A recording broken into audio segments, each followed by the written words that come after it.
Σ' ακούω. Αποφάσισες να με βοηθήσεις?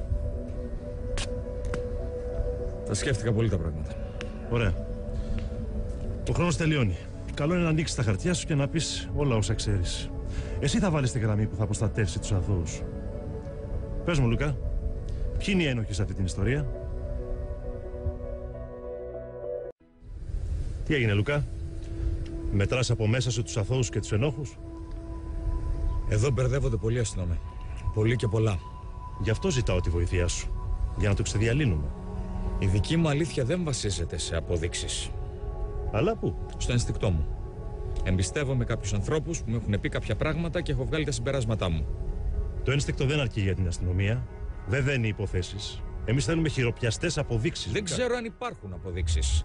Πάντως αυτοί που έχεις βάλει στο μάτι, είτε λέγονται Χρήστος, η Λευτέρης, η Στέφανος, η Εριέτα, είναι αθώοι. Δεν έχουν φταίξει σε τίποτα. Πληρώνουν το τίμημα των πράξεων κάποιων άλλων. Ποιον άλλον? Κυρίως των γονιών τους.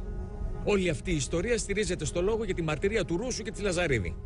Μπορούν να καταδικάσουν να αθώσουν όποιον θέλουν ανάλογα με το συμφέρον τους. Πράγμα που σημαίνει ότι μέχρι να βρεθούν αποδείξεις, εσείς κρέμεστε από αυτούς. Ακριβώς. Δεν σε μένα για παράδειγμα. Ορίστε. Εγώ δεν πληρώνω τώρα μια παλιά ιστορία. Πώς δεν πληρώνεις δηλαδή? Ξεκινάω μια αντιπαράθεση με το Ρούσο, που μπορεί να με οδηγήσει στη φυλακή. Ανά πάσα ώρα και στιγμή μπορεί να βρεθώ χωμένος μέσα και δεν φταίω, είμαι αθώος. Μα εδώ μιλάμε για πολλές εξαφανίσεις και πολλούς φόνους, Λουκά. Εγώ για έναν φόνο σου μιλάω. Το φόνο του πατέρα μου. Συμφωνώ ότι πρέπει να βρεθούν αποδείξεις για όλα όσα υποψιάζεσαι. Ναι, πώς όμως?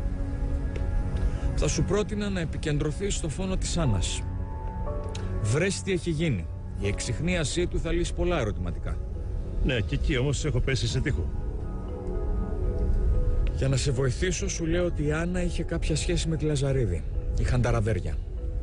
Για εξαφανίσεις και τέτοια εγκλήματα, το κίνητρο είναι ένα: το χρήμα. Και εδώ δεν μιλάμε για εγκλήματα πάθους. Και εγώ για χρήμα σου μιλάω, για πολύ χρήμα. Κατάλαβα. Ξέρω ποια μυρωδιά θα ακολουθήσω. Μακάρι. Λοιπόν, θα τα ξαναπούμε.